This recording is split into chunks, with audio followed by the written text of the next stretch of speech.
بسم الله الرحمن الرحيم. ولتكن منكم أمة يدعون إلى الخير ويأمرون بالمعروف وينهون عن المنكر وأولئك هم المفلحون. المكتب التعاوني للدعوة والإرشاد وتوعية الجاليات بالخبيب ببريدة التابع لفرع وزارة الشؤون الإسلامية والأوقاف والدعوة والإرشاد بالقصر. السلام عليكم ورحمة الله وبركاته. إن الحمد لله نحمده ونستعينه ونستغفره ونعوذ بالله من شرور أنفسنا ومن سيئات أعمالنا. من يهده الله فلا مضل له ومن يضلل فلا هادي له.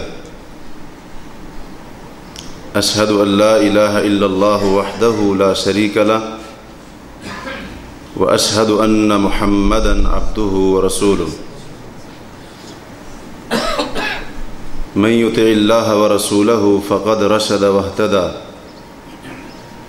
ومن يعص الله ورسوله فقد ضل وغوى.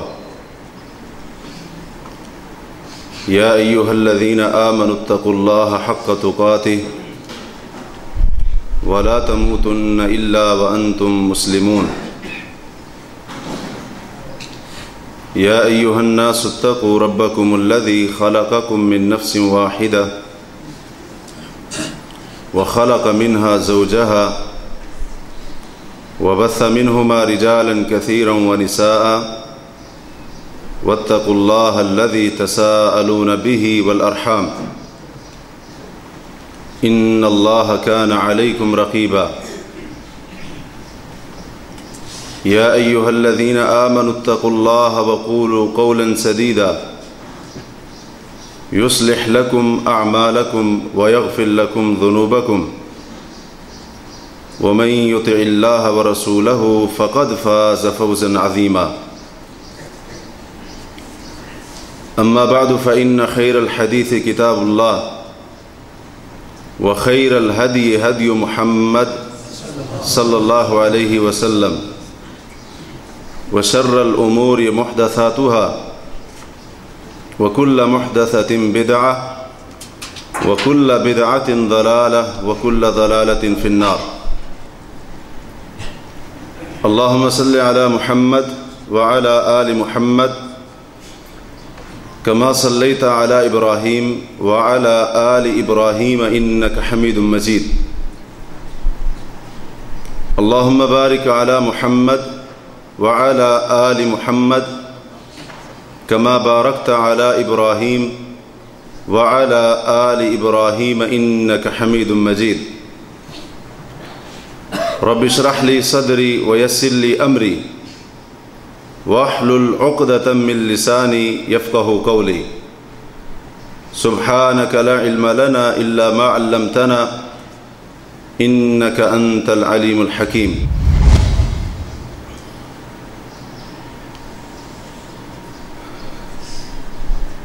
امام احمد رحمہ اللہ نے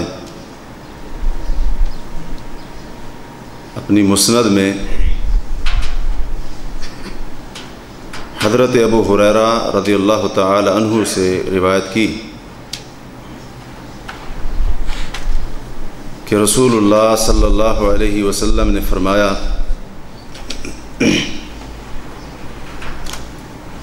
لا تقوم الساعة حتى تظهر الفتن ويكثر الكذب ويتقارب الأسواق ويتقارب الزمان ويكثر الحرج. کہ قیامت اس وقت تک قائم نہ ہوگی جب تک کہ فتنے ظاہر نہ ہو جائیں اور جھوٹ زیادہ نہ ہو جائے. بازار قریب قریب ہو جائیں گے، زمانہ یعنی وقت بھی قریب ہو جائے گا وقت انتہائی تیزی سے گزرے گا اور حرج بھی بڑھ جائے گا، زیادہ ہو جائے گا۔ پوچھا گیا اللہ کے نبی علیہ الصلاۃ والسلام یہ حرج کیا ہے؟ تو آپ نے فرمایا القتل، قتل و غارت اور خون ریزی۔ اس حدیث میں نبی کریم صلی اللہ علیہ وسلم نے قیامت کی نشانیاں بتاتے ہوئے ایک نشانی یہ بھی بتائی کہ وَيَكْثُرَ الْكِذْبُ، قیامت سے پہلے جھوٹ عام ہو جائے گا، جھوٹ زیادہ ہو جائے گا، پھیل جائے گا، بکثرت بولا جائے گا۔ اور یہ جھوٹ کتنا زیادہ عام ہوگا، کتنا پھیلے گا، اس کی وضاحت ایک اور حدیث کے اندر ہے جو مسند احمد ہی میں ہے، اور اس کے راوی بھی سیدنا حضرت ابو ہریرہ رضی اللہ تعالی عنہ ہیں کہ اللہ کے رسول صلی اللہ علیہ وسلم نے فرمایا یأتی علی الناس سنوات خداعات، لوگوں کے اوپر کچھ ایسے سال آئیں گے جو دھوکے اور فریب پر مبنی ہوں گے، اور ایک روایت میں ہے قیامت سے پہلے، اور ایک روایت میں ہے دجال کے آنے سے پہلے، یعنی دجال کے آنے سے پہلے، قیامت کے قائم ہونے سے پہلے لوگ چند ایسے سالوں کا سامنا کریں گے جن کے اندر دھوکہ ہی دھوکہ ہوگا، فریب ہی فریب ہوگا، اور اس وقت لوگوں کی یہ حالت ہوگی یصدق فیہ الکاذب، جھوٹے کو سچا مانا جائے گا، اور ویکذب فیہ الصادق، سچے کو جھوٹا مانا جائے گا۔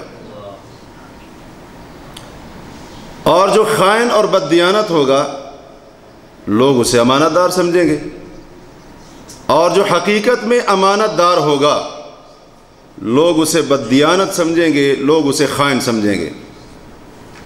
اور اس زمانے میں رویبضہ گفتگو کریں گے، بات کریں گے۔ آپ سے پوچھا گیا اللہ کے رسول یہ رویبضہ کون ہوں گے؟ تو آپ نے فرمایا الرجل التافہ یتکلم فی امر العامہ، کہ انتہائی گھٹیا بندہ، اور ایک روایت میں ہے بے وقوف ترین بندہ جو عوام الناس کے معاملات میں گفتگو کرے گا۔ آج ذرا ہم اپنے گرد و پیش پر نگاہ دوڑائیں، اپنے ماحول اور معاشرے میں ذرا غور و فکر کریں تو نبی علیہ الصلوۃ والسلام نے یہ جو پیشین گوئی فرمائی تھی وہ آج موجودہ مسلمان معاشرے کے افراد کے اوپر حرف بحرف صادق آتی ہے۔ ہم خود دیکھتے ہیں کہ جو سب سے زیادہ جھوٹا ہو لوگ اسی کا احترام کرتے ہیں، اور سچے کی بات کیونکہ وقت ہی نہیں ہوتی، سچ بولنے والا بیچارہ پریشان ہوتا ہے کہ سچ بتائے کیسے، لیکن جو جھوٹا ہے وہ جدھر بھی چلا جائے اس کا ہر کام، ہر معاملہ اس کا بڑا آسان ہوتا ہے، لوگ اس کا احترام بھی کرتے ہیں، عزت بھی دیتے ہیں، ادب بھی کرتے ہیں۔ اور یہی حال امانت داری اور دیانت داری کا ہے۔ جو حقیقت میں امانت دار اور دیانت دار ہے لوگ اس کو خائن سمجھتے ہیں، بد دیانت سمجھتے ہیں، اور جو حقیقت میں بد دیانت ہے لوگ سمجھتے ہیں کہ بڑا امین ہے اور بڑا ہی امانت دار ہے۔ تو یہ جھوٹ اتنا زیادہ مسلمان معاشرے کے اندر پھیلا، حتیٰ کہ آج مسلمانوں کی اکثریت جھوٹ کے اوپر ایسا یقین کرتی ہے کہ سچائی کو پہچاننا ہی ان کے لیے مشکل ہو گیا ہے، سچائی کو پہچاننا ہی ان کے لیے مشکل ہو چکا ہے۔ اتنا زیادہ یہ جھوٹ بولا، اور زندگی کے مختلف شعبوں میں اور ان سے تعلق رکھنے والے مسلمانوں نے مختلف نام دے کر جھوٹ کو آج اپنے لیے حلال سمجھ لیا ہے. کوئی سیاست کے نام پر جھوٹ کو حلال سمجھے ہوئے، اور کوئی کہتا ہے جی یہ تو میرا فن ہے، یہ میں نے جھوٹ کہاں بولا ہے، اس طرح سے حلال سمجھ لیا. اور کسی نے دوسروں کو مطمئن کرنے کے لیے، کسی نے کس مقصد کے لیے، کسی نے کس مقصد کے لیے، الغرض جس کا جو میدان ہے اس کے اندر اس نے جھوٹ بولنا، غلط بیانی کرنا، خلاف واقعہ بات کو کرنا یا لوگوں کو بتانا، یہ اپنے لیے حلال سمجھ رکھا ہے. جبکہ دین اسلام کے اندر جھوٹ کا بولنا حرام ہے، جھوٹ کا بولنا حرام ہے اور کبیرہ گناہوں میں سے.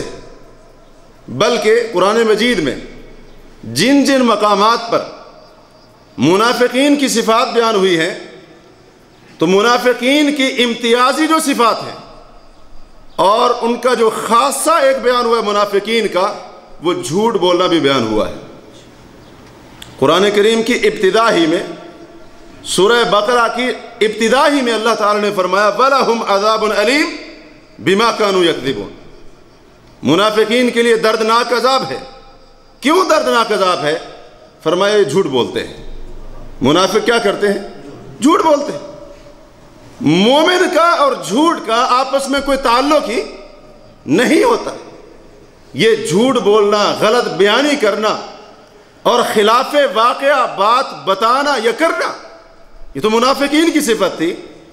لیکن ایمان ایسے کمزور ہوئے کہ آج مسلمان جھوٹ کو چھوڑنے کے لیے تیار ہی نہیں. بلکہ معاملہ تو یہاں تک پہنچا ہے کہ جھوٹ کو جھوٹ مانتا ہی کوئی نہیں ہے. جھوٹ کو جھوٹ مانتا ہی کوئی نہیں ہے. جو جھوٹ بولے جا رہا ہے اس سے آپ لاکھ مرضی کوشش کر لو اس کو یہ منوانے کی کہ یہ جھوٹ ہے، وہ کہے گا ہے ہی نہیں. یعنی ہم گناہ بھی کرتے ہیں اور یہ بھی نہیں مانتے کہ یہ گناہ ہے. غلط کام بھی کرتے ہیں اور اس کو غلط ماننے کے لیے تیار ہی نہیں. اسی طرح صحیح بخاری میں ہے، حضرت انس رضی اللہ تعالیٰ عنہ فرماتے ہیں کہ نبی علیہ الصلوۃ والسلام سے کبیرہ گناہوں کے بارے میں سوال کیا گیا کہ کبیرہ گناہ کون سے ہیں؟ تو آپ نے فرمایا الاشراک باللہ، اللہ کے ساتھ شرک کرنا، وعقوق الوالدین، والدین کی نافرمانی کرنا، اور وقول الزور، جھوٹ بولنا، جھوٹی بات کرنا. کبیرہ گناہوں میں سے نبی علیہ الصلوۃ والسلام نے اس کو شمار کیا ہے.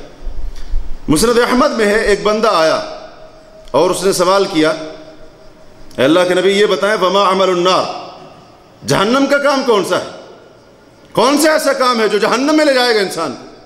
تو آپ نے فرمایا الکذب، جھوٹ بولنا.